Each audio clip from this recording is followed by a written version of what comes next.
Hi, everybody. Happy Sunday. How is everybody's Sunday going? It has been one heck of a week for Scott and I. It's been a bit crazy, so I'm curious how your guys' week has been. We're going to have some coffee while we're talking today because I'm tired still. Oh, it's so good to see you guys. Keto Simple, Chrissy. It's really, really great to see you guys here. Scott is off dealing with some stuff, so it's going to be just me solo today. All right. So this week, my mom, we took her to the airport. It's been kind of crazy. There's been such crazy weather. And she had to fly from here to Dallas back to Virginia. And so she had to reschedule her flight like 3 different times. And that's just been kind of a bit crazy for us. But finally, we got her to the airport yesterday and she's back in Virginia for a few weeks. She will be back in it 3.5 weeks to watch my sister's dogs and then our dogs for when we go on the cruise. So, anyways, let's jump into this. Remember, if you have questions, throw them in the comments and I will get to them. Good morning, Mama Cat, Grateful Keto. All right. Peace, Love, Bryn said, I've been thinking about going carnivore, just subscribed. I understand this is a life change, not a diet. I understand that we're not perfect and we'll slip up. I have a question. What if you introduce one other item to your list? For instance, avocados. I would only introduce this item after I reach my goal. I have about 60 pounds to lose. Your thoughts? Also, can I drink tea? What kind? Good morning, Rita. I think that, it's really a personal choice. It's not, it's with like anything. You have the super strict people, the super lax people, but really you have to find where you fit in this spectrum. Is your body fine with avocados? If it is, do it. Like if you don't have problems with it, by all means do it. Because what works for you is not going to work for everybody else and vice versa. And so I, by the time I get down to like my 250, whatever it is, I might do great with avocados. I might not. I have autoimmune issues, so I may have to eat meat and only meat for the rest of my life. It's all an experiment. It really is. As far as drinking tea, literally same thing. If you do fine with tea, drink it. I like herbal tea. So you decide what you want to do. I do have some black and green teas. Green teas are not my favorite though. Ugh, do not like green tea. It's a flavor thing for me. I do like black teas. There is this like pumpkin black tea. I don't remember the brand. So good. I've done unsweetened, just like, and y'all are from the South. Sweet tea is a big thing. I just like drinking plain old unsweet tea. I don't drink it very often except in the summer. All right, Mama Cat. I have a question about BBB&E. I know it didn't work for you, but I'm wondering what part of it did work for you. What was your favorite meal? I started one tomorrow. Ribeye. That's my favorite meal, right? It's the simplest. Honestly, okay, my new favorite meat cut is the flanken beef short ribs. They're cheaper, they're quicker to cook, and they are delicious. We're actually doing for our meetup in May. I think Scott, we offered either doing flanken ribs, Scott's gonna grill, or the beef cheddar sausages. Anyways, so those are my favorite. The whole thing I realized with Triple B&E is it really messed with my thinking. Everything we ate was carnivore, but I was focusing on the things I couldn't have, which then made it just like I was obsessing mentally about it.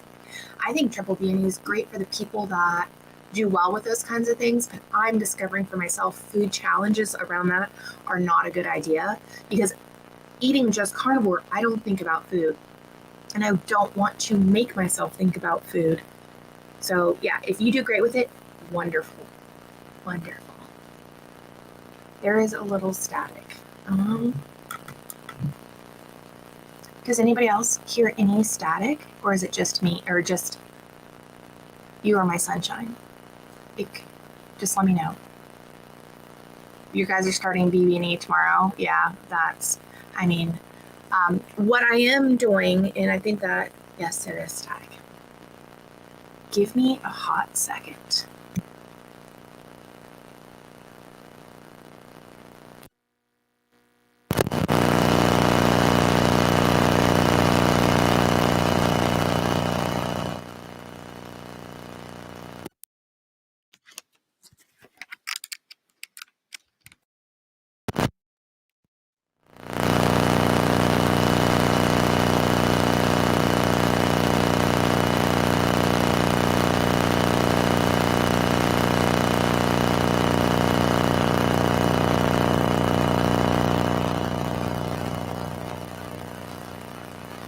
Okay, is that any better? That is worse static. Good job, Amanda.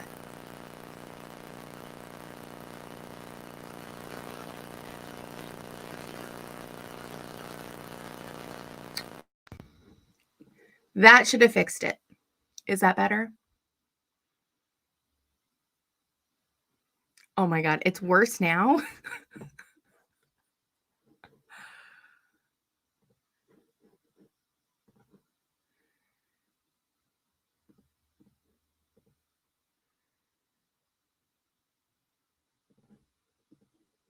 Okay.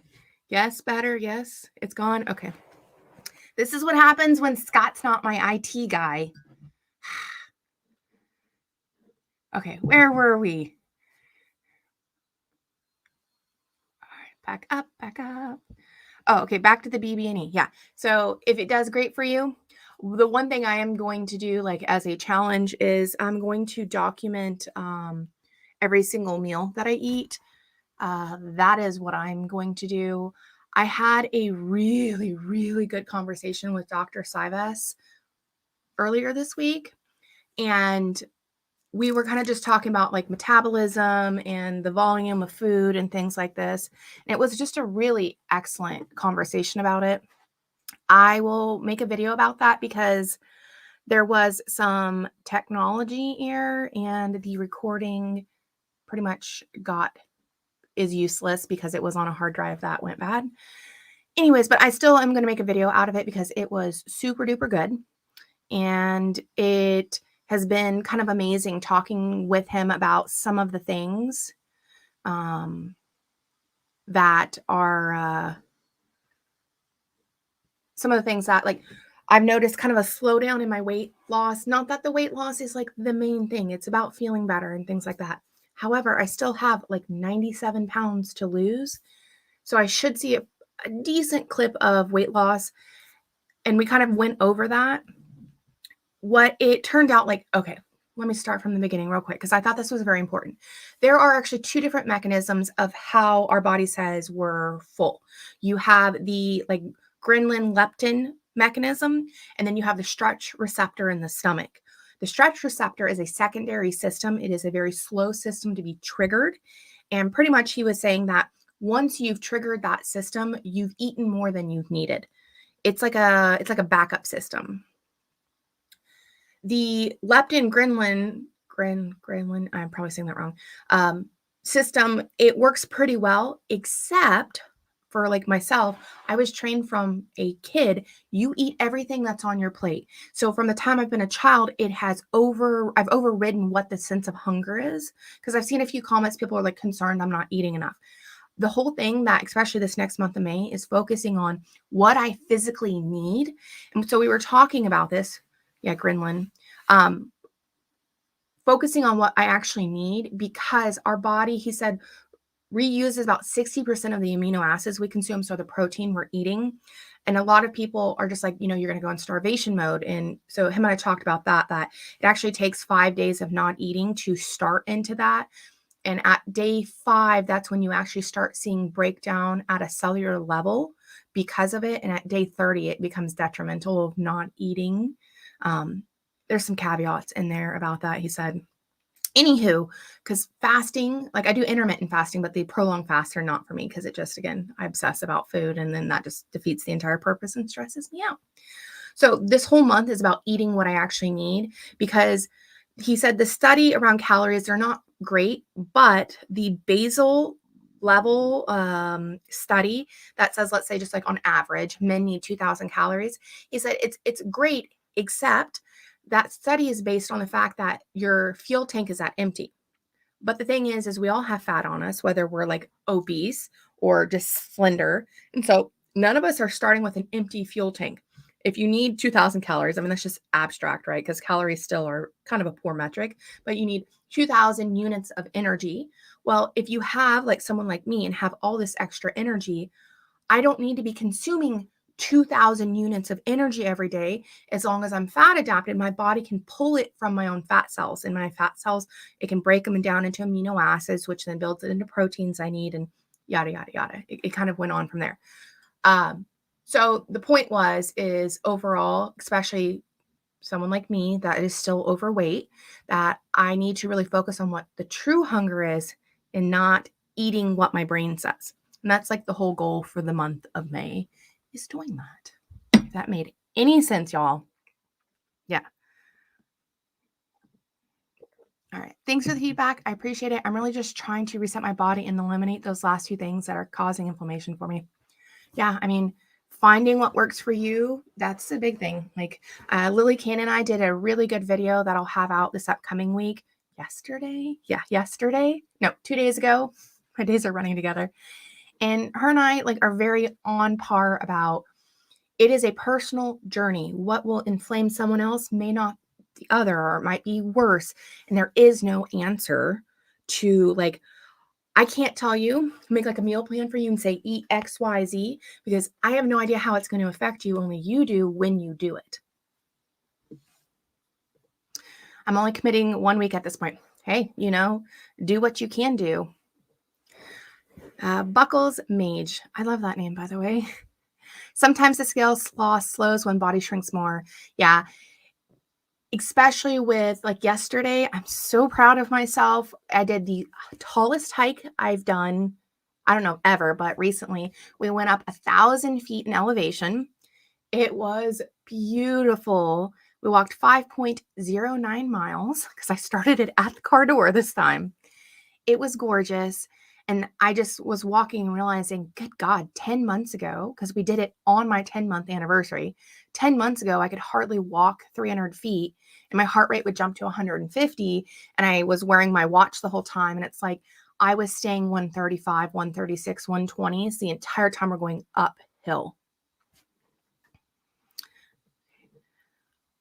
Brocky Becky, how long did it take you to get fat adapted? It took me about honestly, to be like fully 2-3 weeks. It depends on how metabolically ill someone is.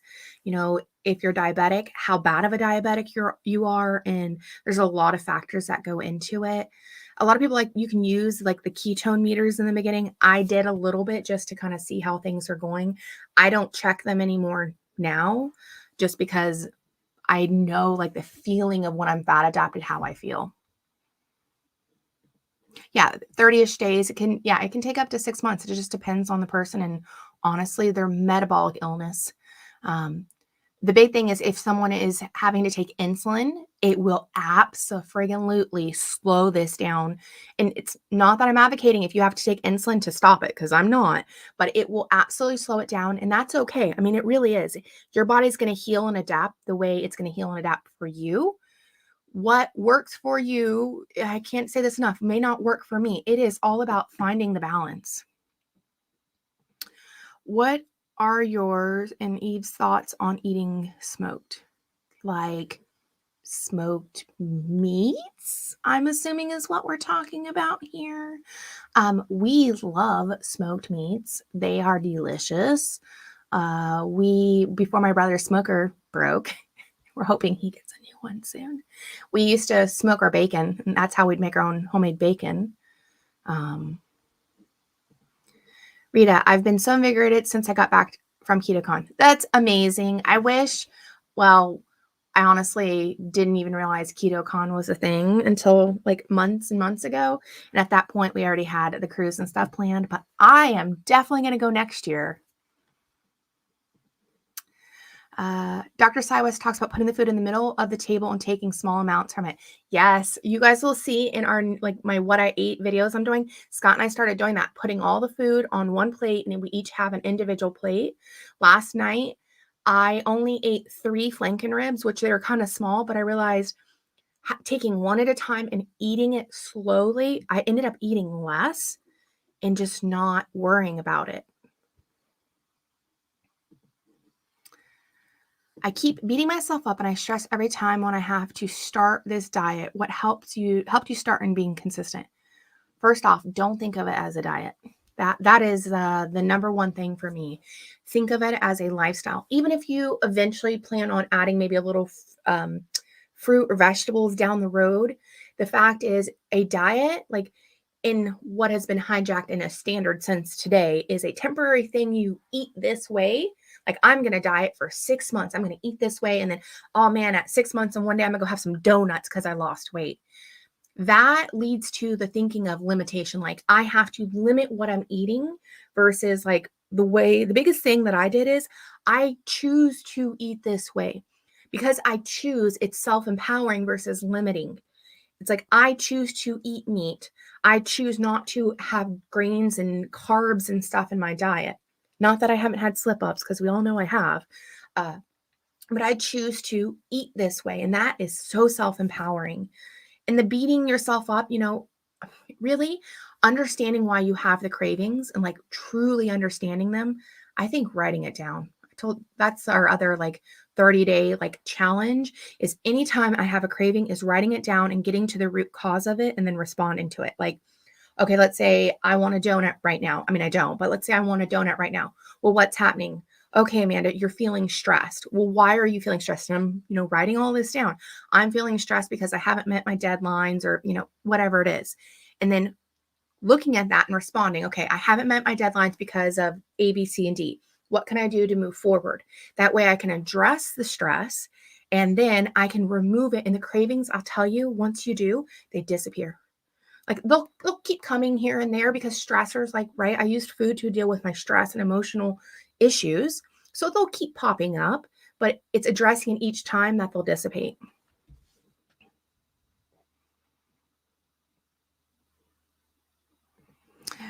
Miss Perfect Imperfect Keto, celebrating 4 months dairy-free carnivore today. Congrats. Never healed so wonderfully in my all 4 years I did keto. That is amazing. Yeah, she's right. Grateful Keto. An accountability partner works really well. If you have someone locally to do it, perfect. If not, feel free to come into our Discord, and I'm going to actually make an accountability partner section that people can, if they want to, find another person to help be their accountability partner in whatever way, shape, or form that looks like. I actually, starting next week, I actually started a locals, it's almost like Patreon, community. So if anybody wants more me of Scott, or to see more of our life, or want a bit more of that accountability / tight-knit community, you guys are more than welcome to come and join that. I will, through all of May, daily be posting what I ate when I eat it, because that is going to be my spot on accountability for that. So you can see like the volume, the amount, the, what we're eating, all of that kind of stuff. Focus on your next move more than your slip up. Yeah. And the big thing is having grace, knowing we are perfectly imperfect, which is, by the way, a perfect name. No one is perfect. No human that lives on this planet right now is perfect, and trying to achieve perfection. So beating ourselves up for not being perfect doesn't do anything but just create guilt and regret, which then most of the time leads to wanting to eat worse because we're trying to eat those emotions versus deal with them. Okay. Do you, peace, love, Bren, do you use sugar substitute in your tea? Does your body still process sugar substitute as sugar? I don't. I've been experimenting a bit with the stevia and the element things.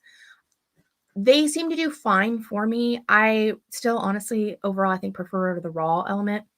I don't use any other sugar substitutes because, especially in the beginning, just that taste of sweet just kind of triggered my desire to want to eat sweets. If you are having a hard time, you can just try tapering down off of them. As far as does your body still produce or process sugar substitutes as sugar? To some degree, yes. The sugar substitutes, the minute they hit our tongue, they will spike your insulin because your body thinks it's going to get sugar. Then what happens is it doesn't actually get any sugar. So then your glucose levels will drop, and it can actually trigger you to want to eat because your body was expecting to get glucose, carbs, sugar, and it didn't. Everybody's different. Some people do just fine with this, but you really have to decide, like try it a few times, really pay attention to afterwards. And if it's triggering sweet cravings, don't do it. Hi, Jenny. Yes, consistency over perfection. All right, Alex, today is carnivore day 2. I've been keto for a whole month and lost 12 pounds. Congrats. But I was having salads a lot, and greens make me feel bloated and icky. Going off of them, yes, they absolutely can. This is the best way I can explain the issues with vegetables that can create the bloating and stuff. Vegetables have fiber, which is indigestible to the human body, and it creates like a lattice work, which then binds up. And this is why, sorry guys, but this is why our poop is so fluffy and large. We lose a lot of nutrients to the toilet eating a lot of vegetables because it creates a lattice work, which the proteins, as things get broken down, they kind of get bound up in there. And by the time you go to the bathroom, your body hasn't been able to reach all that protein. Plus the microbiome in our gut, it can just create a lot of gas, especially if you're doing a lot of meats and fats. Carby gut bacteria don't really love the fat and protein. They don't really strive together very well. So you will get a lot of bloating if you're doing less carbs and less starchy carbs, or I'm sorry, less vegetables and less starchy vegetables with carnivore. So it's a trade-off. Destined to Rain. Hi, Amanda. Thank you for sharing your journey. What are your thoughts between either eating when hungry, stopping when satiated, or eating protein in grams of desired body weight? I actually talked to Dr. Sivas about this, about the eating protein in grams of desired body weight. In his opinion, he thinks it's BS. I tend to agree to some degree as well, because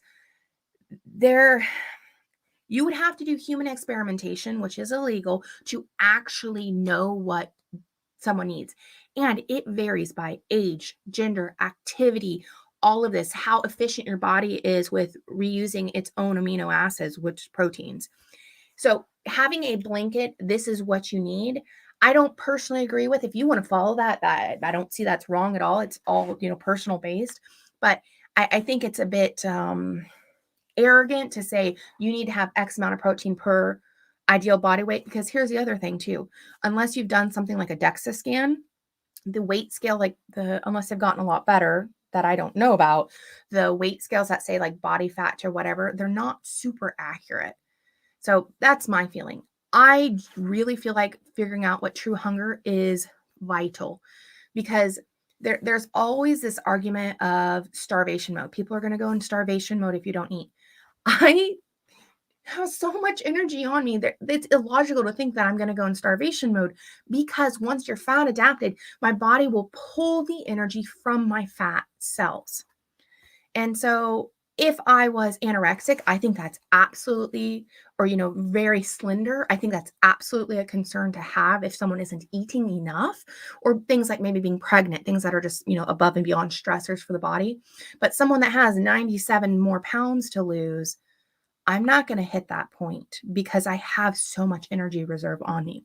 So long story short, eating until you are not hungry in the stomach. I don't think eating until you feel full, because as we said before, there's 2 mechanisms for hunger and satiety. And once you hit that stretch receptor, you've literally eaten too much when you feel the fullness in your stomach. But again, this is all Amanda's opinions. Julia, how do you eat at social meetings, especially those with a set menu? Do you let people know in advance that you are carnivore? I don't tell people because I don't whatever. I just, with the waiter, I will, okay, here's the first thing. I usually will look at the menu ahead of time and make a plan of what I'm going to eat. And then when I get there, I'll just tell them I don't want sides. Can we do this? I am not afraid to ask for the extras. Like, can I have a little bit more meat because I'm not doing sides? Or I've even asked, can we just decrease the price? Like, if I have, it's like a ribeye and sides. I'm like, I just want the ribeye. I'm not going to be eating the sides. Can we reduce the price because I won't be eating any of the sides? Those are the things I do. And honestly, I have no shame because why should we be ashamed about the way we eat if we're doing well with it? Right. Angie, I'm okay having a little stevia and occasional Diet Coke. Probably not good for my gut health though. No, like the thing about especially like diet sodas and stuff, don't ever go pour one on your car. They have so much stuff in them, they'll literally eat the paint through the car. And to me, I always think, gosh, what is it doing to our guts like that? But if it's that one thing that keeps you going, then it's that one or two things that keep you going and keep you on the straight and narrow. Don't focus on the 2% you're not doing perfect. Focus on the 98% you are. All right, Karen said, hi, everyone. How long did it take for you to feel better as far as your autoimmune conditions after you started this way of eating? For me, it was pretty quick, but I was also very, very sick and ill. You know, it's honestly very hard for me to say what was just the weight, what was the diabetes, what was the fatty liver, where was the autoimmune start and stop, because I have three, and once you have more than one, you really don't know where they start and stop per se. It was within honestly 2 weeks. I lost like 15 pounds and most of it was fluid. I felt much better. I mean, it was slow going, but it was the small things I noticed, like my feet weren't swelling, my hands weren't hurting as bad. I could actually do the dishes, albeit sweat like a fiend doing them. I could do it without the next day my hands being like almost unusable. So about 2 weeks, I noticed the small things. But again, was that just a lot of inflammation just from all the excess fluid and just the strain on my body? I don't know, but honestly, within a few weeks, I noticed it. But now, I will say now, my autoimmune stuff is exponentially better. I've only had a couple issues where like we went hiking for a few hours and Sadie, the smallest of the dogs, she pulls nonstop. And just for like 2 hours of gripping nonstop, because I have to hold pretty tight, it kills my hands. We do have the leashes that can go around the waist. I don't do that. I have tried that, but what happens is she yanks so hard, she like pulls on my low back and it kills my low back more.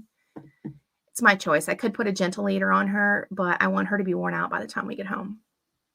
Other than that, just doing like really hard things like really grippy things, I notice a little bit with my hands, but my joints don't hurt. You know, my fatigue is almost non-existent. The one or two, well, I shouldn't say one or two, but the few times that I do notice my autoimmune flare up is if I have an off carnivore meal, the next day it is brutal. My feet kill me. I can hardly walk half a mile without just wanting to cry and turn around. And it takes a few days for it to get back to, being able to walk miles without any pain. Alexa, I'm only having, my only issue I'm facing so far is eggs. I do not like them unless I have a little ketchup or hot sauce. Is half a tablespoon of sugar-free ketchup bad? Hot sauce. Do the hot sauce. Do check your hot sauce to make sure that it doesn't have any seed oils. Sriracha, as much as I liked it, it does have seed oils in it, which gives me indigestion. Frank's hot sauce, the original, is some of the best. It has nothing bad in it.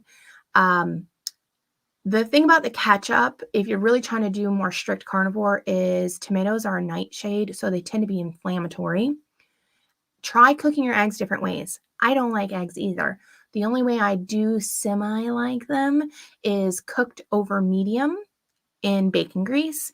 I can eat them just fine that way. I cannot eat them any other way. Scrambled, gross. Boiled, ugh.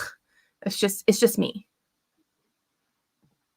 Keto Simple. I fasted for as long as 21 days and never felt like I was starving. Worked up to that amount over time, of course, over 4+ years. Yeah. You know, I misspoke earlier. It wasn't starvation in 30 days. It was at the 30-day point. It was lack of nutrients. Like they were seeing a degradation in the amount of vitamins and stuff from not eating. So it was at 30 days that the nutrients started becoming a concern. Hi, Luz. Glad you made it. Hi, Leah. Look at you coming from the UK. All right, Susan, I've been doing carnivore for 2.5 months. Felt good first month, but lately my finger joints hurt, feel swollen at times, been a little more with Charlie horses in my feet. It sounds like you need some electrolytes, possibly just more salt, magnesium, potassium. The cramps a lot of times are potassium, low potassium. Our muscles work on it's called sodium potassium pumps. And it's just the mechanism on a cellular level. I would suggest either doing something like LMNT Electrolytes, or there's all sorts of brands. Heck, there's even like just mixes you can make yourself of electrolytes. That should help immensely. Because I agreed with my doctor, do a multivitamin every day, and it has some magnesium and potassium in there for me. Plus, I do like half a pack to 1 pack of the LMNT electrolytes daily as well.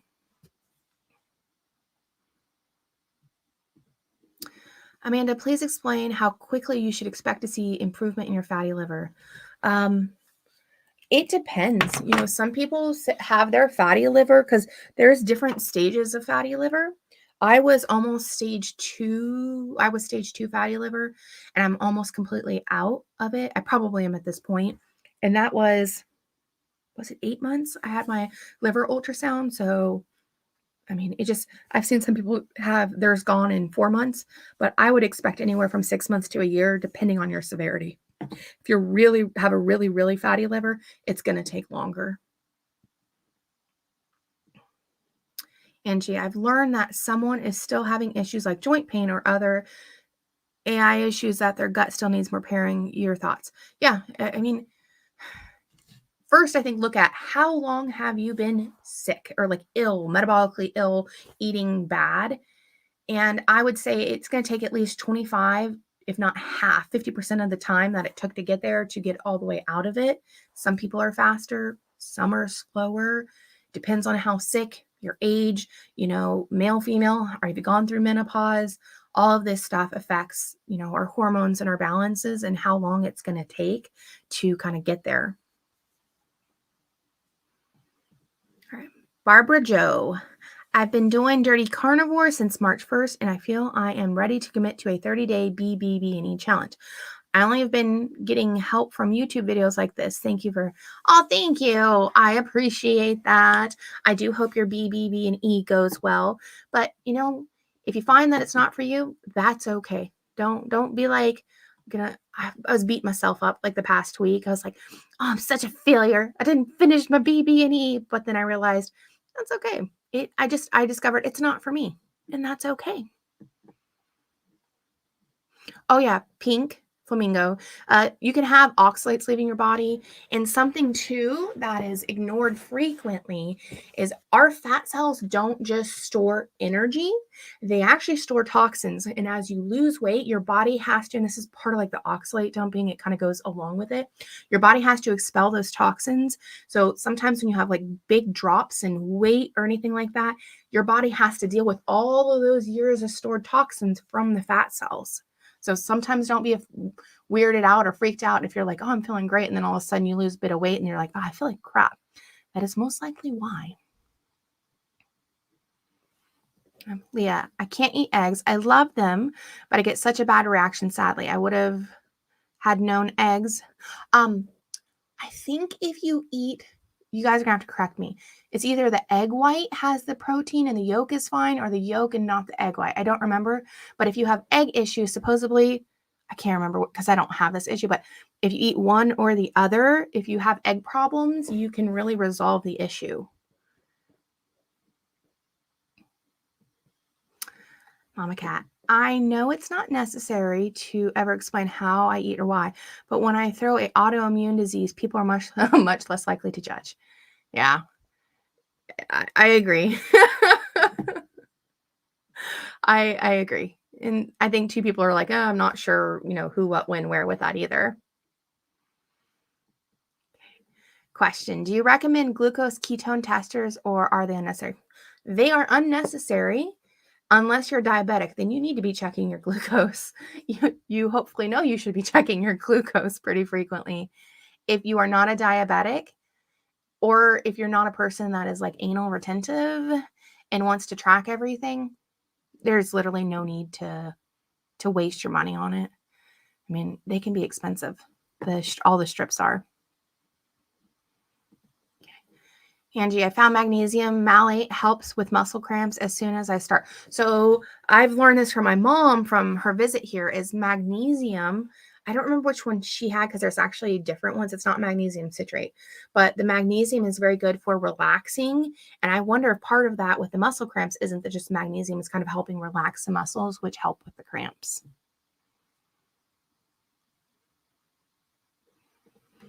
Okay, yeah, so you're doing the elements. Yeah, I'm thinking it's probably the potassium. There's different ways. I think you can do like the powdered potassium tablets, you name it, different ways you can do it. Leah, you're down 62 pounds. Woo! Look at that. 8 months, no longer pre-diabetic, no longer having bad allergies or autoimmune. Yes, thank you for sharing that. That is amazing.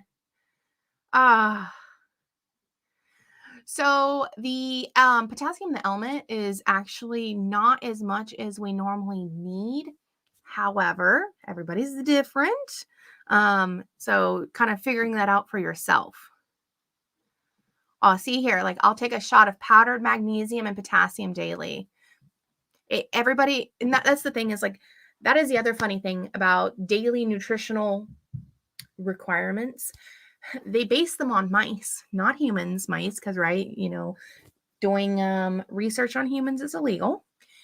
And what they did with it, because I actually did some looking into this, they pretty much deprived the mice of all nutrients and then would slowly up them. And then when they thought the mice were doing better, they're like, oh, great, this is the minimum amount we should recommend for them for humans. But that's what they did. They deprived it, and then they did based on, oh, they look like they're doing better. Doesn't eating so much meat cause constipation? No.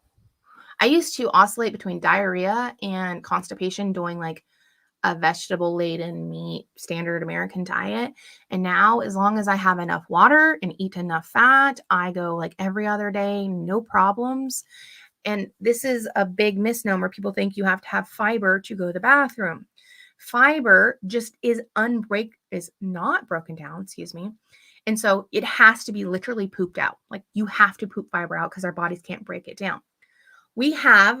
Imagine our intestines are like literally a sock with the toes cut off. Okay. It is a tube. Food cannot hide in there unless you're really constipated and then you don't go to the bathroom, and that's a different story. Food can't hide in there, and it's called a peristaltic wave. And what it does is it's like if you took and like milk to the sock. The peristaltic wave is what pushes food down the intestines. Okay. And it's literally a tube. There is an opening and there is an exit, and it's always going one way. So as long as you're drinking water, have enough fat, it all gets pushed out. And we don't literally defecate very much because it's not tied up in that fiber. And so the body is actually able to pull tons, if not most of the nutrients out.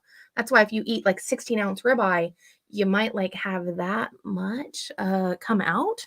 I'm just like throwing it out there, because our body was actually able to pull so much nutrients. Again, the reason we have such big poops with fiber is because we're literally pooping out nutrients. Yeah, you have to have enough fat. That's what I found. Water, fat, no problem. For me, water is actually a big thing. I know Dr. Berry says not, but let me tell you, yes, for me, it is on an individual level. I have to ensure I have enough water, because if we're like sitting at the computer working all day and I don't drink enough water, I can cause issues with constipation. But as long as I have, like, you guys probably see my like Bubba cup. As long as I have 2 of those a day, I'm fine. Sherry, we are ketovore. I'm more carnivore, but I also figured out if I use iodized salt, I lose more. Mind you, menopause changes a lot. Yeah. We have lost less in weight, but inches. DM2 is awesome. Oh yeah. Your A1C is 4.9. That's perfect. I do iodine instead of iodized salt because a lot of the iodized salt have like anti-caking agents in them. So I do 2% Lugol's iodine, 2 drops. and 1 cup of coffee every morning because I normally only drink 1 cup of coffee. Oh, thank you, Simon. Yes, it is the yolks. Because I believe it's the whites that have the like protein that causes egg issues. Yeah, here we go. It's the whites to avoid. Yolk has the nutrition. Thank you guys, because I just didn't remember. Oh, I tried the yolks. It's a no-go. Yeah, I mean, there's just some people that are super just not egg friendly. I don't really like eggs, so I wouldn't mind that so much. All right. At KetoCon, there was a company that released a CKM, so continuous ketone monitor is what that is. I would be interested to know how accurate they are. The CGMs are nice for if you are a diabetic. I know I've seen a lot of people use them that are not diabetics and things like that. But honestly, personally, in the carnivore world, I think it's a waste of money. Again, unless you're diabetic. Specifically, type 1 would be excellent to have. Kaza, how do I overcome sugar cravings? I fail every time. Figuring out why you're having the craving. There is a physiological reason of you've had carbs and sugars and your body's burning, I say usually like gasoline, which I would consider glucose and carbs for energy. So it's using glucose. Glucose is like just a instant fuel. Once you get off that to fat burning, then you're using what I would consider diesel, right? It is a streamlined, you're using your body fat for energy. But cravings, some people it does, but for especially binge eaters or emotional eaters, cravings don't completely disappear. The obsessive does cravings, but I have always used through my childhood and adult life, food was dealing with emotional stuff. It is like a mental track ingrained into my brain. And so I still to this day will have like stressful emotional times and I'll like crave some sugar because in my brain it's like it'll make you feel better. So if you can get past the physiological part, like at least 2 weeks of no sugar carbs, then you can really work on the emotional aspect of the cravings. I said this before earlier in there. Do a journal, write down why you're stressed, why you're emotional, why you want the food, whatever the sugar is, and then write a response. I'm stressed because I didn't meet a deadline. Well, what can I do to relieve that stress? Well, I can take steps to, like be specific. I'm being very vague because I just don't have anything like off the top of my head, but be very specific. I can do X, Y, Z to meet that deadline, and it will help resolve the craving pretty dang quickly. Salt licks, literally. One of the ladies, Sherry, she's been coming to the meetups. We went hiking yesterday. She gave me one of the Redmond salt licks. Those, having fat, having snacks, like if you're just super wanting things, having snacks, Carnivore Crisps, pork rinds, if you do dairy, like high quality cheese sticks, butter bites, like fat bomb things you can just slowly eat if you just absolutely cannot get past that. Those are all my suggestions. Light salt is potassium, yep, $3. Super, super cheap.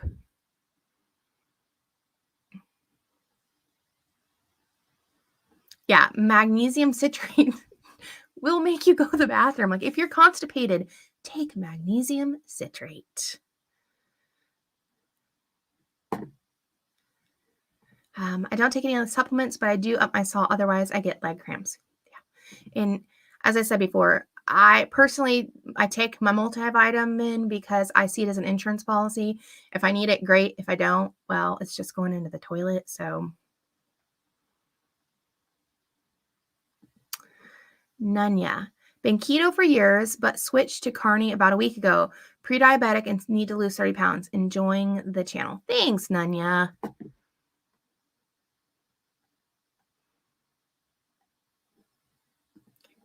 I've been strict carnivore going on 2 years and will never get back to any other way of eating. It's a permanent lifestyle. Yeah, once you really see it as a lifestyle, it's really hard to go back. I mean, it really is very hard once you start feeling so good. Alex,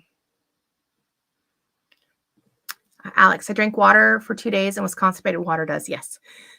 Water does make a difference. And like my logical reasoning behind it is If you have water tied up in the feces and your body senses that you are low on the water amount in your bloodstream, it will actually just through osmosis pull the water out of the feces, out of the intestines into the body. And then, yeah, it's like pooping rocks. LMS. Ever notice that there's a lot less food waste and garbage when eating this way? Scott and I actually reduced our trash pickup to twice a month versus every week because we realized we were throwing like a bag of trash away weekly and save money. Dishes, I actually do a lot less dishes. We hardly use paper towels. We don't waste money throwing vegetables away. It hurt when my mom was here. She bought some broccoli and we haven't thrown vegetables away in 10 months. And I'm like, the broccoli's stinky. I gotta throw it away because she hadn't eaten it fast enough. And I'm like, this hurts throwing this bag of broccoli away and wasting food. So it's amazing. Good morning, all of you precious friends. Hello, Wildflower. I too have used 2 drops of Lugol's 2% thanks to Dr. B. MC, it's the Lugol's 2%. If you go to, I have like an Amazon page thing of all the vitamins and stuff that I take. You can find it there. What do you think of walnuts? They're high in fat and moderate in protein, but have some many nutrients. How much fat do you recommend a day? Walnuts have a lot of oxalates, seeds and nuts and things like that. I would not suggest them. But again, this is the food you put in your mouth, not me. As much as fat, it's going to depend on you, how long you've been doing it. If you have a gallbladder, if you have gallbladder issues. In the beginning, I slowly upped my fat intake because I had terrible indigestion, like GERD and everything. And it allowed my body to adapt and my gallbladder to make more bile. And then after that, after you up it, it's about how you feel. Every meal after I eat, it's like, how am I feeling? Do I feel, satiated? Do I feel tired or lethargic? If I do, I eat more fat the next meal. So it varies. My salt intake varies. It all just varies. All right. Barbara, I'm an emotional eater. Cravings are bad. Yeah. A lot of people I've seen, they're like, when are the cravings going to go away? It is all about, we read the book Atomic Habits. It is all about creating a deeper, stronger tract in our mind that we can use instead of following the emotional eating. Because we've ran that track through our mind so many times, it's deeply ingrained in there. It is finding something better and healthier that we can use versus the eating food. And so it is honestly, it's a battle that you just have to keep fighting. And it gets a little easier each time, especially when you isolate why it's happening. And then, reason through, okay, if I eat this piece of cake, is it going to make me feel better? No, it's actually not. It's going to make me physically feel worse. I'm going to feel worse about myself. And let me actually address why I want to have this cake. And it's because I'm stressed, whatever, sad, something. I had to stop iodine, upped my thyroid antibodies. It varies, especially if you're having too much. I think Dr. B recommends 2 to 4 drops, but it also depends on, thyroid medication and things like that.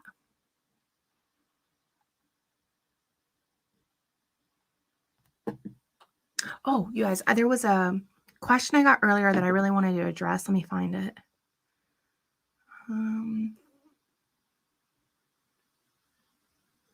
Okay, so we answered that one.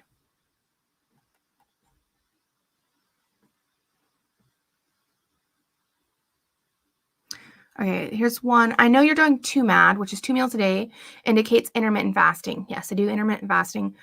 That's what I feel I need to do. Some days are better than others. I was wondering how the coffee in the morning affects intermittent fasting. I love coffee, heavy cream and vanilla. Thanks a lot. Technically, eating anything is going to slightly impact it, but it is so little, I don't even stress about it at all. So I do coffee. I do usually 1 cup with a little bit of heavy cream in the mornings, and it doesn't seem to have an impact. I have done an entire month with no dairy and had no change in weight loss or anything with that. But again, everybody's different. Hi, Angie. I don't weigh myself. I just go by NSVs, which non-scale victories. Yes. I love it when a pair of jeans I've been trying to fit into are too big and don't look as good as I thought they would because they're too big. I found a pair of jeans the other day that I like completely skipped sizes because they don't fit anymore. Yeah, cause I'm emotional eater and binge on carbs. Yes. As I said before, Scott and I were doing the locals community, and I'm actually working on doing some, I'm going to call them modules, just some things that I have done to help address it that will start next month. Going through like anybody that wants to join, they can kind of start with it and it'll give us tasks through the weeks of addressing these things to help with the emotional and binge eating that I have used. I'm not saying this is the only way. This is just how Amanda's done it. And I want to share it with people who are, really struggling with that. Mama Cat, do you specifically fast or do you eat when you're hungry? I have kind of found eating at 10 to 11 in the morning and then eating at 4 or 5.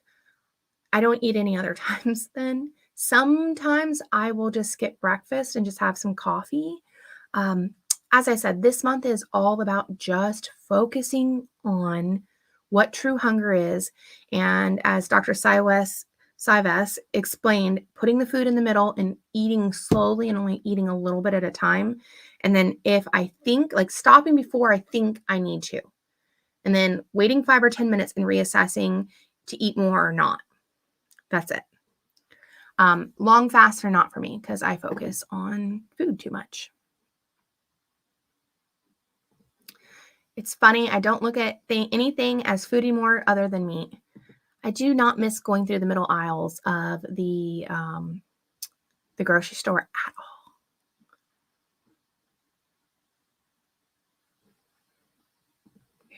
Why are you still overweight when you're on the carnivore diet? Oh, thanks, Seth, for asking that. Currently, I've lost 113 pounds and started at 360 pounds, which is pretty friggin' good considering I've only been doing the carnivore diet. So that is why I'm still overweight. Thanks for asking, bud.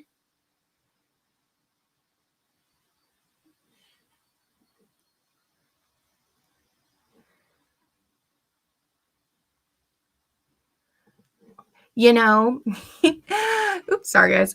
Comments like that don't bother me because the thing is I am still fat, and comments like that and people like that, they never bothered looking at the beginning. They only want to look at their own life experiences and judge the world. So yeah. Someone like that's obviously never been obese, overweight, and I do kind of feel bad for the people around them because the thing is, it doesn't make me a bad person. By the way, it doesn't make you a bad person either, right? It just is what it is. Fat is fat. And okay. I overcome the oxalates in mini nuts simply by soaking overnight, drain, dry roast, sprouting nuts. Yeah, I've heard a lot of grains and things that can be done that way. But, I'm not an expert in this, and I would suggest either looking into it more yourself or sticking more to carnivore, ketovore, and avoiding it just because it's personal. It really is a personal experiment.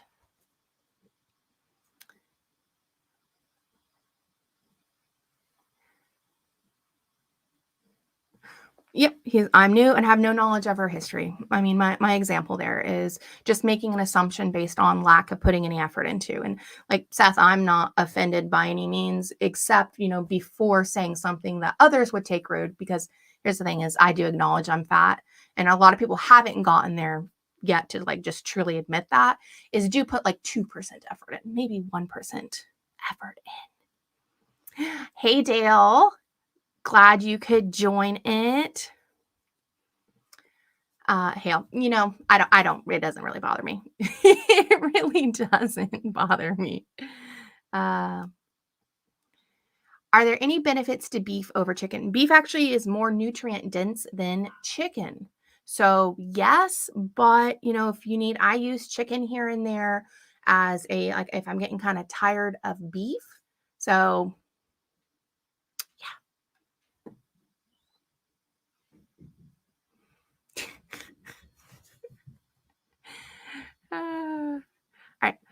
What are the symptoms of withdrawal from carbs and sugar? Oh man, the list can be long.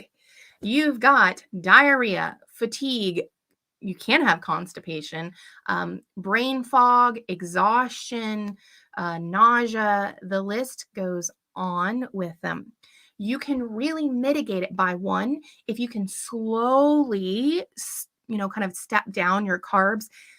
I am in the camp of I'm a binge eater. I literally jumped, cake one day, carnivore the next.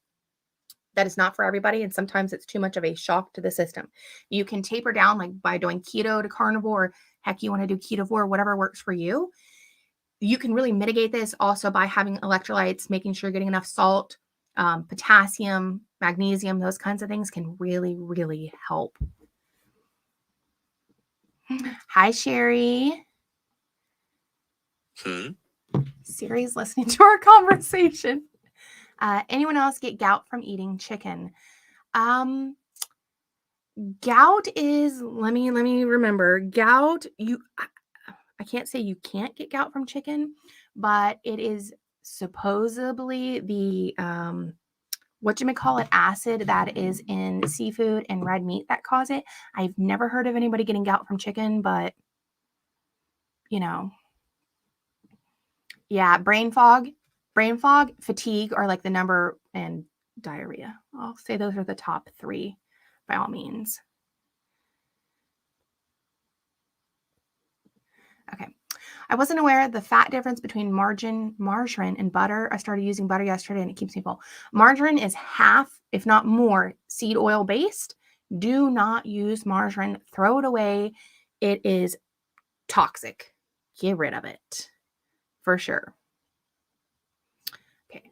I frequently have nausea about 30 minutes after I eat. Not sure what that's about. You might be consuming a bit too much fat right now for you. Try bumping the fat down just a little bit. And then if you don't have a gallbladder, it's going to take a little bit longer. But if you do, just over a few weeks, try slowly upping it. The nausea is definitely too much fat, or you could be eating too much. And so the fat's rising to the top of the stomach and then just hitting right at the bottom there, and it's kind of coming up. So do you eat any other pork besides bacon? Chorizo. Thank you, Scott. Chorizo. We love chorizo. Most pork is too dry. I used to love to make pork, onions, and apples, but too much sugar in that. But you can eat. You can eat whatever you want with pork and stuff. Oh, thanks, guys. Uric acid.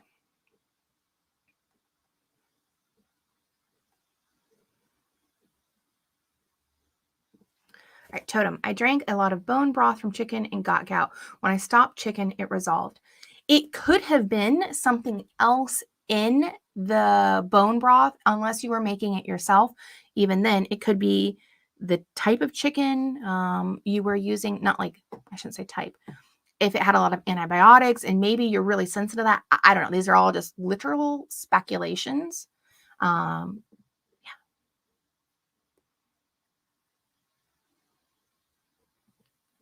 Do you watch The Pioneer Woman? Yes, I used to watch her a lot, if we're talking about the same one, because she had great recipe videos. But yeah. Barbara, I have no gallbladder. That it would be why. So I don't remember. There's an interview I did with Dr. Barry on my channel, and I believe we talked about it in this one. If you have no gallbladder, you pretty much just lost the storage for the bile. Your body will still produce some, but it's going to take it a while to produce enough. And without the gallbladder, this is the difference. I can eat no fat and then a lot of fat and do fine because my body will dump from the gallbladder in. You have to build up your like little storage of when it stores it, not in the gallbladder. I forgot what Dr. B said. It's closer to the intestines. You can have like a little bit of storage. Pretty much not having a gallbladder, you can't fluctuate your fat intake a ton because your body pretty much makes it on demand versus mine makes and stores it. It doesn't mean you can't do carnivore. It just means you have to slowly up your fat and stay pretty consistent with it because your body wants to dump the same amount of bile when you eat, if that makes sense. Yeah. She's done it, no problem. You just literally have to slowly up it. Do not go from like not eating a lot of fat to eating a lot, because it will make you bad. My wife has no gallbladder and she needs to do a high protein, moderate fat, not high fat. Yeah.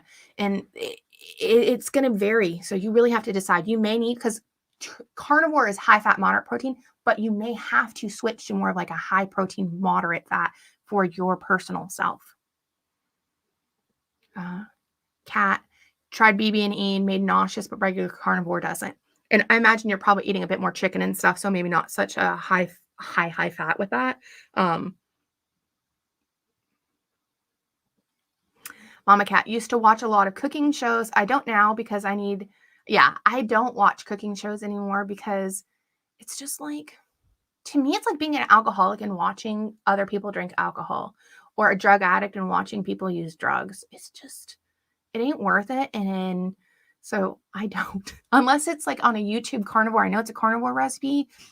No videos like that for me. All right, y'all, we'll do a couple more questions. All right, so withdrawal symptoms, keto flu and fat adaptation can all mirror each other. I'm feeling so much better on carnivore. Don't want to assume it's not working for me. So keto flu, so it's just been coined keto flu, but it's carb withdrawal. The fat adaptation, you start feeling good. So they're separate, but what happens is you go through the carb or sugar, whatever you want to call it, the withdrawal, which is also keto flu. So we'll call it the carb flu, right? You go through the carb flu, and then that is the process of your body switching from glucose burning to fat ketone burning. And then once you get to the end of it, you get fat adaptation. Now, it's not like you're one, then the other. It's like a switch flipping. It's a slow transition. Like you're like 100% or like 90% glucose, 10% fat. And then it's like 80, 20. And then like it just starts to level out till eventually you're just mostly fat burning. Because something a lot of people don't realize, we actually our body does need glucose. We do not need exogenous glucose. Okay. Whoops. Exogenous glucose is us consuming it. Our liver will produce on demand through gluconeogenesis from protein. It will produce glucose we need for our cells. And that's why we don't just croak over dead and our glucose levels are zero when we've had no carbs. Okay. We just don't need any external, so no exogenous glucose, carbs, or sugars. Okay, couple more. Can I reverse gout with water and the right herbs and spices? You can be triggered by spices. I don't know about herbs. Gout is really not my thing, but Dr. B has a video on gout and carnivore and reversing it. I love chicken liver. Is it okay to eat often? Go for it. I do not like liver of any kind. Oh yeah, Patricia, thank you for mentioning this. A lot of people with no gallbladders, they say they do really well with ox bile supplements or gallbladder enzymes. So how much weight did you lose the first 3 months? I don't quite remember. You can go to the carnivorousme.com website, and I actually have my weight chart up there, so you can go yourself and see that. I want to say like 40 or 50 pounds, but I don't remember. I lost a lot of weight in the beginning, and it's like slowly tapered to where I'm losing anywhere from, I don't know, like 4 to 10 pounds a month now. It just is varying. Hypothyroidism. Yes, you want to. Yes, Keto Simple. Adding electrolytes helps with the keto flu immensely. Am I on TikTok? I am not. I am not a TikTok fan. Okay. What? Okay. Anyway, Scott's screaming in the background. Last thing, guys, we are doing the meetup May 20th in Bellingham, Washington at Whatcom Falls Park. Please come join us. It is so much fun. If you want to join, just go to carnivorousme.com and there's like a meetup link you can click on. It gives you details. You get to choose between if you want flank and ribs. Scott is going to be grilling them because we're dragging our grill all the way there. Flank and ribs or beef pork sausages. You can always just come for the walk too, which costs nothing. So please do come. It's been so much fun with all these meetups. Secondly, we started a locals. You can find this also on the Carnivorous Me website, a locals community for more of a tight-knit community. So if you guys want support, you want to see more of me and Scott, you want to see my daily food things, you will find it there starting tomorrow because I literally just set it up. Anyways, I appreciate all of you guys. I will be back next Sunday. Scott and I will start this Wednesday doing another Q&A in the locals community. That's where you're going to find Scott from now on. It's going to be me solo on Sundays. It's going to be both me and him on Wednesdays, though. I appreciate you guys, and I will talk to you soon. Bye.